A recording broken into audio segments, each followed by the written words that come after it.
જય સ્વામિનારાયણ ભક્તો, અમારી યુટ્યુબ ચેનલ ક્રોનિકલ્સ ઓફ સ્વામિનારાયણમાં આપ સૌનું હાર્દિક સ્વાગત છે.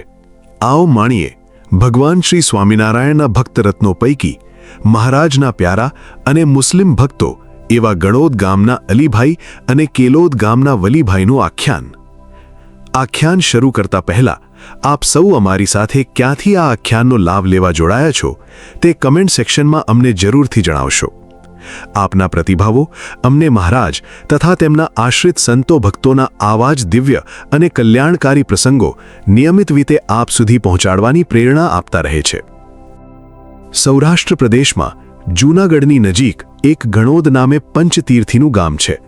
ત્યાં પ્રથમથી જાડેજા દરબાર શ્રી જૂણાભાઈને સારો સત્સંગ હતો. તેથી પરમહંસોએ સહિત શ્રીજી મહારાજ ઘણીવાર ત્યાં પધારેલા. દરબાર શ્રી જૂણાભાઈના સુપુત્ર દરબાર અભયસિંહજી તો એક આદર્શ એકાંતિક ભક્તરાજ થઈ ગયા છે. દરબાર શ્રી જૂણાભાઈ સત્સંગની સર્વત્ર વૃદ્ધિ થાય તેવા વિચારવાળા હતા.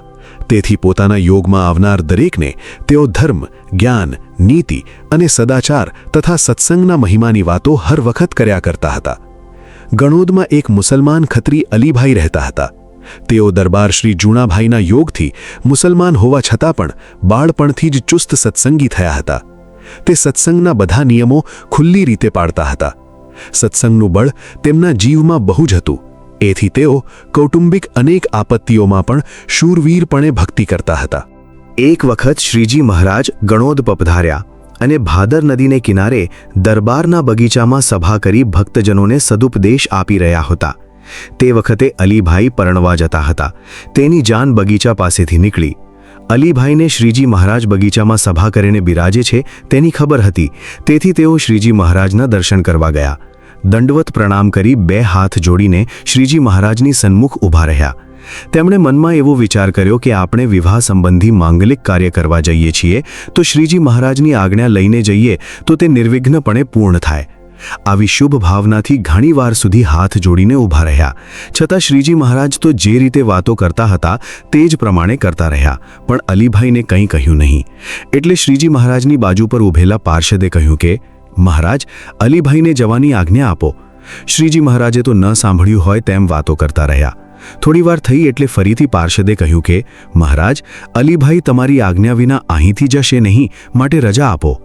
આ રીતે પાર્ષદે બે વાર કહ્યું છતાં શ્રીજી મહારાજ કંઈ બોલ્યા નહીં અને વિલંબ થવાથી જાનના માણસો આકળા થવા લાગ્યા. પણ અલીભાઈ તો બે હાથ જોડી આજ્ઞાની રાહ જોઈ સ્થિર ચિત્તે ઊભા હતા. એટલે પાર્ષદે ત્રીજી વાર કહ્યું કે મહારાજ, જાન બહાર ઊભી છે, માણસો અકળાય છે ને અલીભાઈ આપની આજ્ઞા વિના અહીંથી જશે નહીં, માટે રાજી થઈને રજા આપો. પાર્ષદની આ રીતની પ્રાર્થનાથી શ્રીજી મહારાજ બોલ્યા કે જાઓ ભાઈ, પરણો. પરણવાનું પાછળ પડ્યું છે તેથી પ્રભુ ભજવા કોઈ નવરો થતો નથી. એમાં ને એમાં જિંદગીભર ગૂંચવાઈ રહે છે. જાઓ ભાઈ, પરણો. આ પ્રમાણે શ્રીજી મહારાજે અલીભાઈને 3 વાર કહ્યું. પછી તેઓ પગે લાગી વૈવાહિક કાર્ય કરવા માટે ચાલતા થયા. વ્યાકરણ મહાભાષ્યકાર પતંજલિ મુનિએ કહ્યું છે કે એક શબ્દ પણ યથાર્થ રીતે જાણી આગ્રહપૂર્વક આચરણમાં મૂકવામાં આવે તો ઇચ્છિત ફળ સિદ્ધિ પ્રાપ્ત થાય છે. આ વચન પ્રમાણે શ્રીજી મહારાજે અલીભાઈને કહ્યું કે આ જીવને પરણવાનું પાછળ પડ્યું છે તે એમાંથી પ્રભુ ભજવા નવરો નથી થતો. આ વચન એમણે બરાબર યાદ રાખ્યું. સંસાર વ્યવહારનું બધું કામકાજ કરતાં પણ સર્વક્રિયામાં પ્રભુની અખંડ સ્મૃતિ રાખવી તે કદી પણ વિસરી જતા નહીં. સવાર સાંજ દર્શન, કથા વાર્તા, ધૂન, કીર્તન ને ભજન ખાસ સમય કાઢી આગ્રહપૂર્વક વિશેષ પ્રમાણમાં કરતા અને સુપ્રસિદ્ધ એકાંતિક ભક્ત દરબાર અભયસિંહજી સાથે મંદિરમાં બેસી જ્ઞાન ગોષ્ઠીમાં પણ ઘણો સમય વિતાવતા. આ રીતે જળમાં કમળ રહે તેમ સંસારમાં અલિપ્તપણે રહી અલીભાઈએ યોગી પુરુષની માફક જીવનભર એક ધારું અખંડ ભજન સ્મરણ કર્યું હતું. અલીભાઈને એક દીકરો હતો.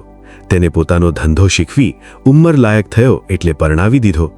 પછી એક દિવસે એકાંતમાં અલીભાઈએ પોતાના દીકરાને વાત કરી કે ભાઈ, અત્યાર સુધી મેં તને પાળી પોષી મોટો કર્યો અને કામ ધંધો શીખવી પરણાવી પણ દીધો છે અને બધો વ્યવહાર શીખવાડ્યો છે ને તને 18 વર્ષ થઈ ગયા છે. તેથી હવે કોઈ જાતની હરકત તને પડે તેમ નથી, માટે તારે મને આજથી વ્યવહાર સંબંધી કંઈ પણ પૂછવું નહીં, તેમજ કંઈ પણ વાત કરવી નહીં. જેમ તને યોગ્ય લાગે તેમ વ્યવહાર કરવો. કારણ કે હવે મારી વૃદ્ધ અવસ્થા થઈ છે, એટલે હવે તો મારે ઘેર એક વખત જમી જીવીશ ત્યાં સુધી ભજન ભક્તિ જ કરવી છે. મેં તારી 18 વર્ષ સેવા કરી, હવે તું મારી 18 વર્ષ સેવા કર, અને જો કદાચ 18 વર્ષ પછી હું જીવતો રહીશ તો આપણે સાથે કામ કરીશું.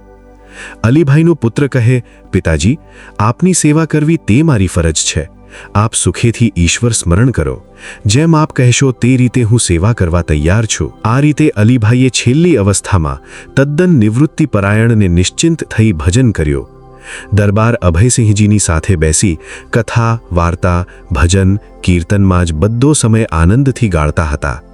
એક રુચિના બંને ભક્તો સાથે બેસી જ્ઞાન ગોષ્ઠી કરી ભક્તિરસનો અલૌકિક આસ્વાદ લેતા હતા. જૂનાગઢ મંદિરમાં સદ્ગુરુ શ્રી ગુણાતીતાનંદ સ્વામીની હયાતીમાં કોઈ સંસ્કૃત ભણેલા સાધુ ન હતા. પુરાણી રઘુવીર ચરણદાસજી સ્વામી એ એક જ પ્રથમ સંસ્કૃત ભણી સારા વિદ્વાન થયા અને બહુ જ ઉત્તમ શૈલીથી કથા વાર્તા કરતા. એક જ વિષય ઉપર 8-8 દહાડા સુંદર પ્રવચન તેઓ કરી શકતા. તે પુરાણી સ્વામી એક વખત વરજાંગ જાળિયા કથા કરવા આવેલા. ગણોદ જાળિયાની નજીકમાં જ આવેલું છે, એટલે ત્યાંથી દરબાર શ્રી અભયસિંહજી તથા અલીભાઈ રોજ ચાલીને કથા સાંભળવા આવતા. આ રીતે એમણે શ્રદ્ધાથી બરાબર 1 માસ સુધી કથા સાંભળી. કથાની સમાપ્તિને આગલે દિવસે સવારની કથા સાંભળી પગે લાગી ભેટ ધરી અલીભાઈએ કહ્યું કે, પુરાણી મહારાજ, આ છેલ્લી વખત જય સ્વામિનારાયણ છે, હવે કથા સાંભળવા નહીં આવી શકાય. સૌ કહે, કાલે સમાપ્તિ છે માટે જરૂર આવજો. અલીભાઈ કહે, કાલે તો મારે અક્ષરધામમાં જવું છે, માટે મારે તો આજે જ સમાપ્તિ થઈ ગઈ.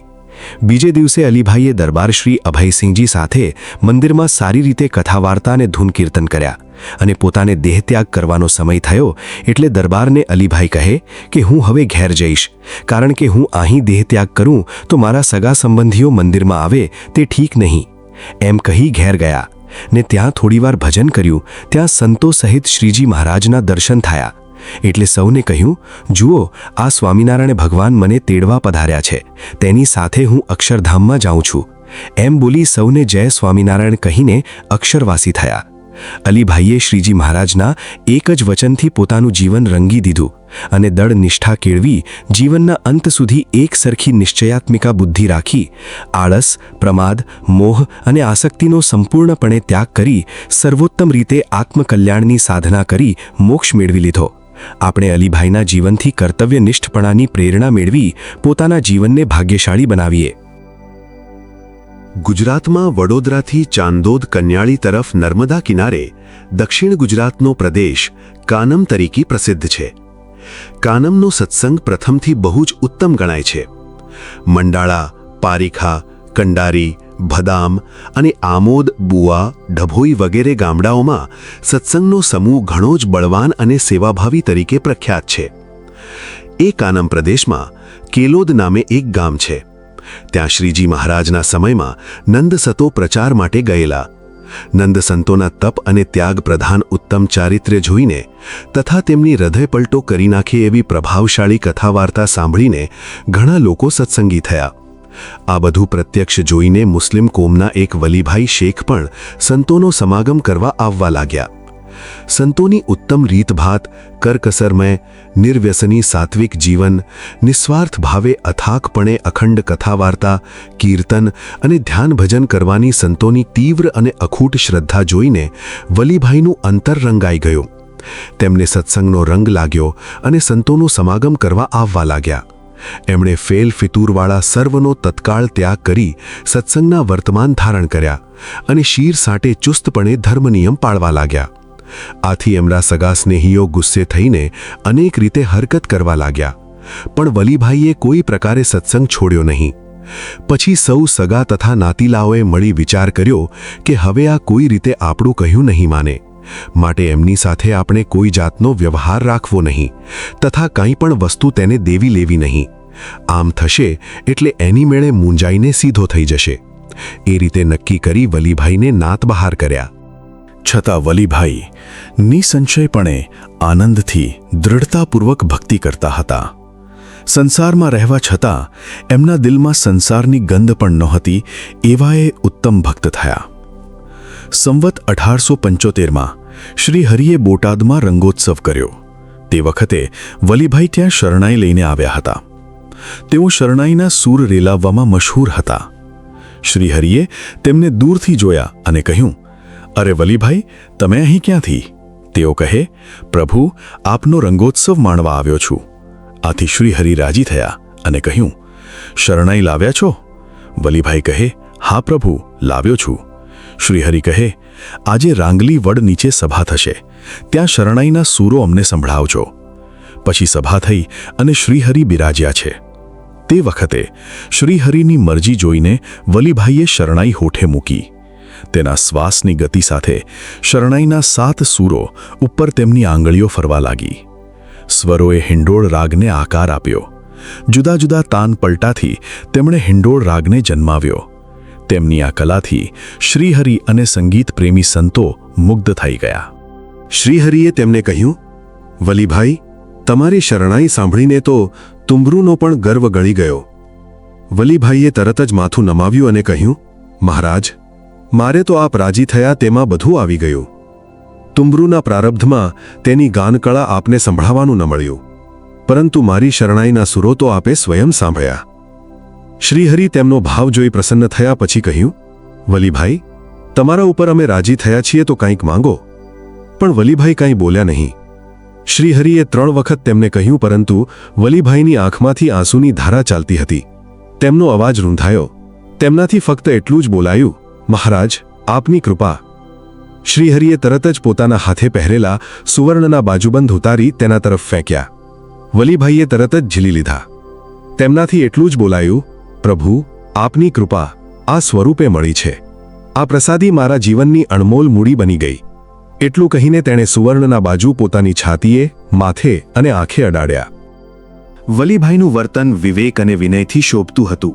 તેઓ સરળ અને નિર્માણી હતા. તેમના આવા ગુણો જોઈ એમના પ્રત્યે સૌ કોઈ સન્માનની દ્રષ્ટિથી જોતા. વલીભાઈ 4 વર્ષ સુધી નાથબહાર રહ્યા. એ સમય દરમિયાન એમણે કોઈ જાતનો ક્લેશ કર્યા વિના ખૂબ શાંતિથી ભજન કર્યું. આથી એમના શત્રુ હતા તે પણ મિત્ર થઈ ગયા અને સૌ એમની સાથે વ્યવહાર કરવા લાગ્યા. વલીભાઈએ જીવનના છેલ્લા શ્વાસ સુધી મહિમા અને એક નિષ્ઠાથી શ્રીહરિને આરાધ્યા હતા. એમના મનમાં ચોક્કસ હતું કે આપણે આગળથી બધાને કહીને સૌ પ્રત્યક્ષ દેખે એમ અક્ષરધામમાં જવું છે.